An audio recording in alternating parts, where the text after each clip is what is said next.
In today's video, I'm going to teach you how to use Hostinger VPS, a fantastic option for those who need more control and power from their hosting service.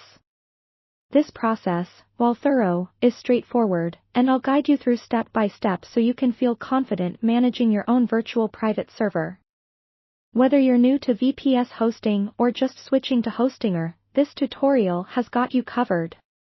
Let's begin by accessing your Hostinger account. Head over to the Hostinger website and log in with your credentials.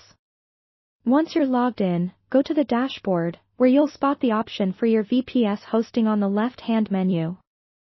Simply click on this to access your VPS panel. This is where you'll manage all aspects of your VPS, from server status to configurations. Next, it's time to manage your server settings.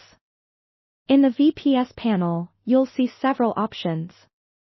One of the first things you might want to do is set up a host name. This is essentially the name of your server, and it helps you identify your server from others. To change or set your host name, click on the Settings option and find the Hostname section.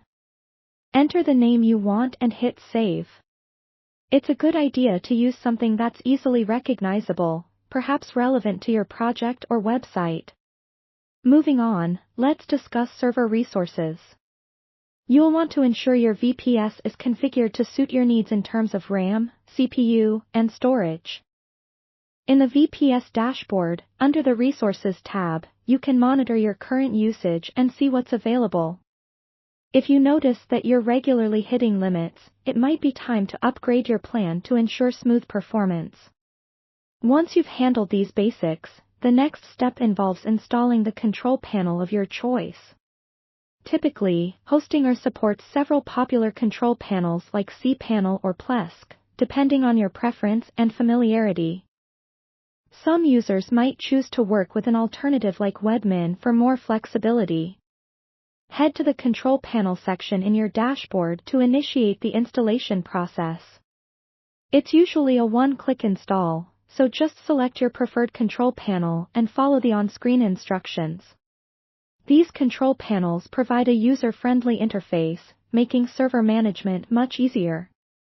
After that, it's a good practice to secure your VPS. Start by changing your default SSH port.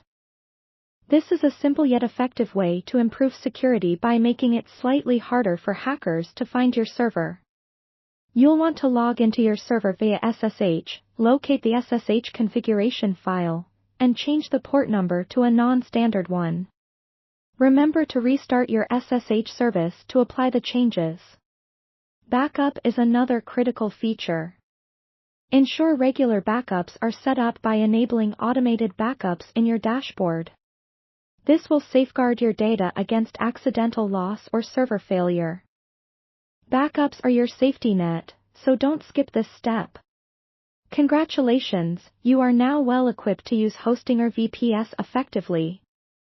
Take some time to explore the additional features and integrations offered, as they can further enhance your server management experience. Thank you for watching, and happy hosting!